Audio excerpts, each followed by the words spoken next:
Big ബോസിൻ്റെ mid വീക്കിൻ്റെ 4ാമത്തെ task വളരെ വിജയകരമായി തന്നെ അനീഷ് ജയിച്ചിരിക്കുകയാണ്. ബിഗ് ബോസ് വീടിനോട് വിട പറഞ്ഞു ഒനിയിലും അതേപോലെ തന്നെ ശാരികയും ബിഗ് ബോസ് വീടിനോട് വിട പറഞ്ഞു. നമ്മുടെ അനീഷ് എല്ലാവരോടും നന്ദി പറയുകയും ബിഗ് ബോസിനോടും നന്ദി പറഞ്ഞുകൊണ്ട് പൂർവാധികം ശക്തിയോടെ ബിഗ് ബോസ് വീട്ടിലേക്ക് തിരിച്ചു കയറിയിരിക്കുകയാണ്. പക്ഷേ ബിഗ് ബോസ് കുടുംബാംഗങ്ങൾ എല്ലാവരും ചർച്ച ചെയ്യുന്നത് ഒറ്റ കാര്യം മാത്രമാണ്. അനീഷിന് ആദ്യം ടാസ്ക് മനസ്സിലാവാതെ അനീഷ് വന്ന് ആര്യനോടാണ് അതിനെക്കുറിച്ച് ചോദിച്ചത്. ആര്യനാണ് എല്ലാം പറഞ്ഞ് മനസ്സിലാക്കി കൊടുത്തത്. അതിനുശേഷം ആര്യൻ പറഞ്ഞത് ചെറിയ ചെറിയ കല്ലുകൾ എടുത്താൽ മതിയെന്ന്.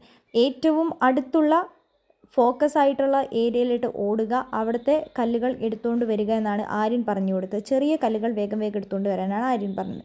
പക്ഷേ ബിഗ് ബോസ് ആകട്ടെ കൃത്യമായി എന്താണ് ടാസ്ക് എന്നും അതിലെന്തൊക്കെയാണ് ചെയ്യേണ്ടതെന്നും ആരെയാണ് ടാർഗറ്റ് ചെയ്യുന്നത് തുടങ്ങിയ എല്ലാവിധ കാര്യങ്ങളും അനീഷിനോട് ചോദിക്കുകയും അനീഷ് റെഡി ആകുന്നത് വരെ ബിഗ് ബോസ് ടൈം കൊടുക്കുകയും ചെയ്തിട്ടുണ്ടായിരുന്നു. ഫോക്കസ് കറക്റ്റ് ആക്കിയതിന് ശേഷം മാത്രമാണ് ഗെയിം സ്റ്റാർട്ട് ചെയ്തത്.